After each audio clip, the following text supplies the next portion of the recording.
Hello everyone, it's Takasumida2 here, and for today, we have gotten ourselves some very brand new Nintendo news for today's video, and the topic we're about to discuss. Last September, the Super Mario Bros. Wonder game had been revealed to be receiving a Switch 2 edition at some point in spring of this year. It will include a brand new content known as Meetup in Bellabell Park, and other than the title of it and that it was going to be like some sort of minigame collection, as well as a few details that was not shown correctly, Mario Bros. Wonder in the Switch 2 edition, we know nothing else about it. Until now, as thankfully, with the latest trailer from Nintendo of America's Twitter, as well as on their YouTube and on the Nintendo Today app, we got quite a bit of information in a 5-minute overview trailer that shows off what Bellabell Park has to offer. So I'm going to be kind of going through what this new Switch 2 upgrade has to offer for those that are curious, or if you are unsure as to whether or not you should be getting this upgrade to begin with.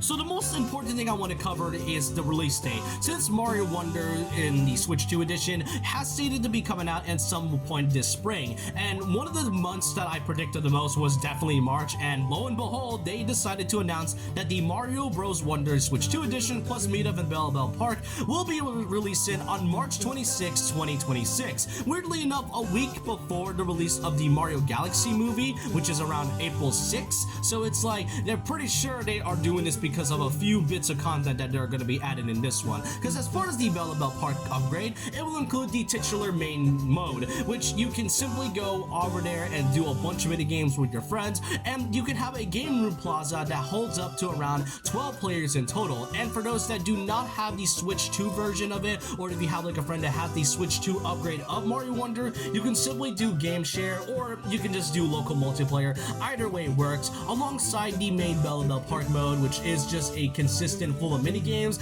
you also have the Toad Brigade training camp, which involves the character of Captain Toad, in which you do a bunch of challenges on certain past levels. So it's kind of like the old challenges you see from the extra stuff from the new Super Mario Bros. Games. And say what you want about how barren and how dull the new Super Mario Bros. Series has gotten throughout the years, the one thing that people can appreciate is the extra challenges that really adds a lot to the side content to an already dull but pretty good experience either way. So it's sort of a mix of those challenges from the new Super Mario Bros. Games, and also a mix of that Mario Run where you kind of get to customize your own kingdom. So that's kind of a weird comparison I do have to make.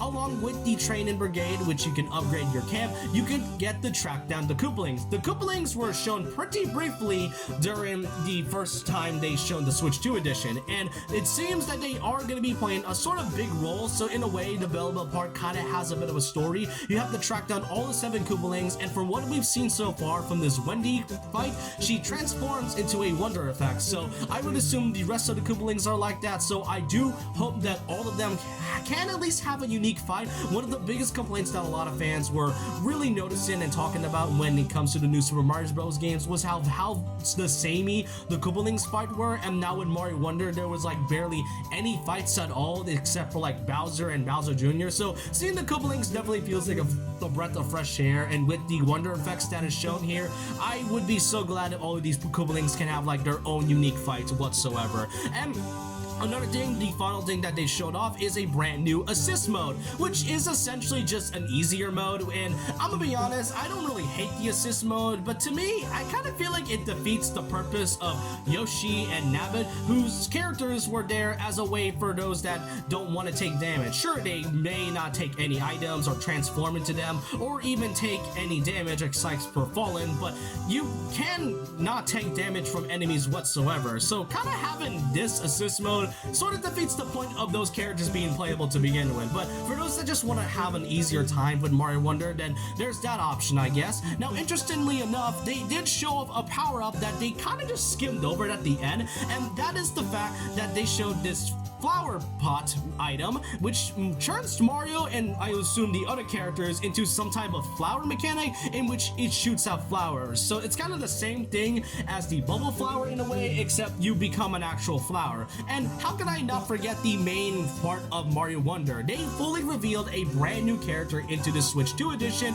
which includes the playable character of Rosalina. She was briefly shown in like the first trailer, but it was kind of hard to tell, and it did sort of happen by so fast that either of us weren't sure whether or not that was actually Rosalina, but now it is fully confirmed that Rosalina will be playable in the Switch 2 edition. But not just Rosalina, but Luma as well as a co-character. Now the thing about it though is that since Luma is there as a co-character and not like as a main one, you do need to have more than one player in order to play as Luma, and if you play as Luma, you can also use the mouse controls, or you can use the regular controllers, which controller scheme, whichever you prefer. But yeah, so far, I'm not gonna lie, as much as I kind of don't want to say this, I do think this feels interesting in terms of an upgrade. Now, the thing about it though is that it is a $20 upgrade, so kind of like the same thing with Mario Party Jamboree and Kirby in the Forgotten Land, but otherwise, this definitely feels like a worthwhile upgrade, but it doesn't feel like it's convincing enough for anyone that might want to upgrade this at all. But yeah, it will be coming out on March this year, and alongside the upgrade, we are also going to be getting 3 brand new amiibo coming out the same day as the Switch 2 version.